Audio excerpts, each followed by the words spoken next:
Hey, I'm Mike Greenberg. Shaq raps on Kobe Bryant, and it isn't nice. You're not going to believe this until you hear it. And I'm Brian Kenny. You thought it was on before?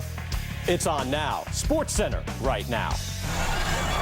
But we begin with the two superstars, Shaq and Kobe, their relationship over time. You know they won 3 titles together, and then Shaq eventually was traded away to the Miami Heat after the 2004 final. They would each get to the finals without the other. Shaquille O'Neal would wind up winning a championship in Miami after facing off with Kobe. Kobe Bryant had to watch as Shaq and his teammates in Miami would celebrate a championship.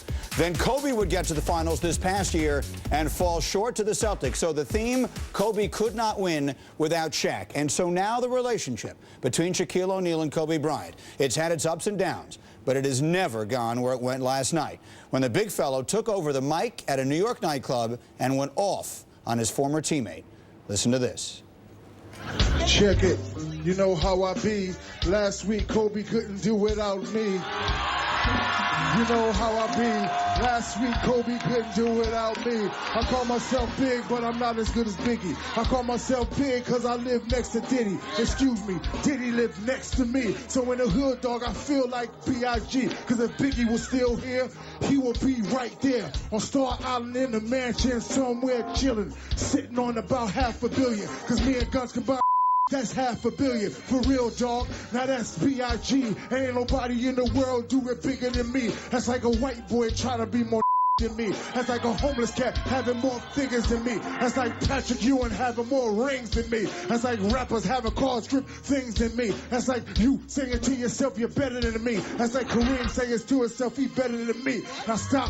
Think about that. It ain't about that. It's about B.I.G., a.k.a. Big Shaq. Now that's the difference between first and last place. Kobe, tell me how my tastes. Okay. Kobe, tell me how my tastes. I'm a horse. Kobe ratted me out. That's why I'm getting divorced. He said Shaq gave a meal. I don't do that because my name's Shaquille. I love him. I don't leave him. I got a vasectomy. Now I can't breed him. Kobe, you can't do it without me. Kobe, you can't do it without me. Everybody, Kobe, tell me how my tastes. Yeah, you can't do it without me. Yeah, you can't do it without me.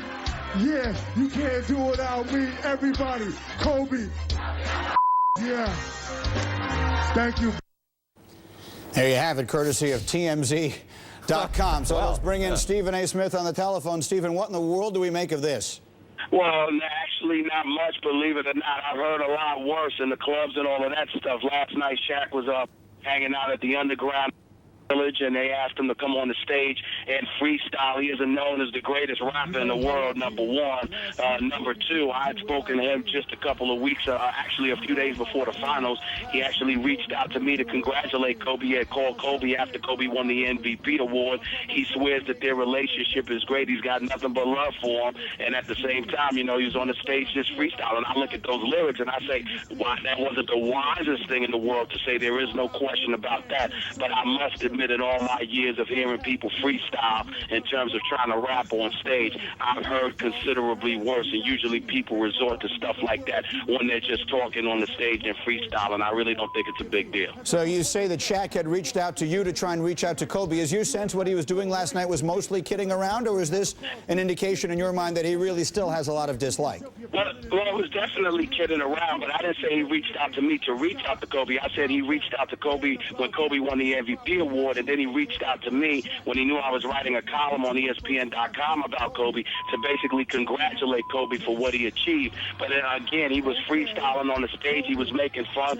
Shaq makes fun of everybody, and Kobe lost the finals, and obviously it's a sensitive thing where Kobe is concerned, but Shaq has no sensitivity in that regard.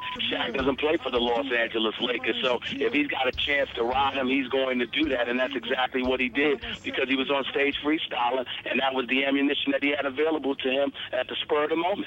I know it's just a guess on your part, but how would you imagine Kobe Bryant's going to react to this? We seem to have lost Stephen A. Smith's phone. Yeah, Stephen, can you hear me? Steve, can you hear me? Hello? We seem to have lost Stephen A. Smith there. We'll try and recapture that cell connection. Once again, that was Shaquille O'Neal in New York nightclub, and much more on that as SportsCenter continues. Brian. Meanwhile, today, Shaquille O'Neal with this statement saying, "I was freestyling, that's all.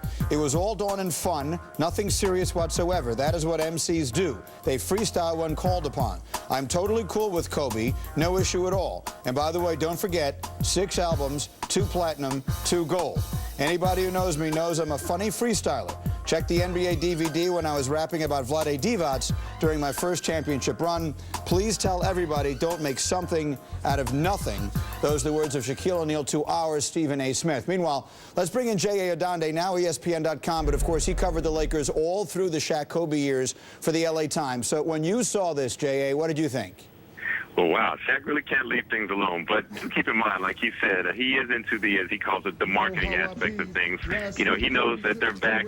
He's back in the same division as Kobe. They're going to play each other 4 times next season. I can imagine most, if not all, those games will be on national TV. So, you know, he does like to stir things up, keep that rivalry alive, even though he had said some very complimentary things about Kobe this season and called him a worthy recipient of the MVP award. But I just think he couldn't pass up watching the way that Kobe and the Lakers went down in defeat to the Celtics. I think they couldn't pass up taking a shot at him for that. What is your sense of the relationship the two men have right now? Professional. You know, I think they realized that, you know, they had the greatest success of their careers together. I think Kobe, more than ever, appreciates the fact of what Shaq had and what Shaq meant to him when they're winning champions. I bet he wishes he could have him back after seeing what he went through this year with the Lakers against the Celtics. But, you know, they both have a lot of pride. You know, Kobe still, I think, is more determined than ever to prove that he can do one without Shaq and get that championship. But, you know, Shaq realizes that he's still ahead right now. Shaq's at 4, Kobe's at 3, so until Kobe can get another championship on his own, I think Shaq's going to be holding that over his head. You know, the one part of it that sort of stood out for me, all the winning championship stuff, that can all be in good fun, but when he said something about Kobe ratted me out and that's why I'm getting a divorce, that didn't seem particularly funny. That's not exactly the same thing as making fun of him because I have one more ring than he does. No, and that was something that, you know, Shaq was aware of it very soon after what Kobe said in his statement to the police. And, you know, you guys kind of recapped that there. And remember, they had to play that entire season with that knowledge. And a lot of people are surprised that, man, given that, it's amazing that Shaq just didn't go punch Kobe out. The fact they had to be teammates, share the same locker room, share the same buses and planes that whole season, knowing that he had said what he had said to the police about Shaq. You know, so it showed a lot of restraint on Shaquille's part. And let's keep in mind, too, that, you know, in terms of reconciliation, I don't know the exact marital status, but Shawnee O'Neal and the kids were showing up in Phoenix for Shaq's playoff games this season. So a little bit of reconciliation on that front as well. So again, you know, Shaq can tend to exaggerate the nature of things for effect. All right, and so again, Shaquille O'Neal telling Stephen A. it was all done in fun. Do you think Kobe will take it that way? How do you think he'll react to this? That's one of the reasons they didn't get along. Kobe didn't quite have the same sense of humor as Shaquille O'Neal all along. So I get the sense that's an extra 50 jump shots a day in the gym for Kobe getting ready for the next time they play Phoenix. All right, meanwhile, Kobe's got to deal with the Olympics. J.A. Adande, now ESPN.com. J.A., thank you for the insight.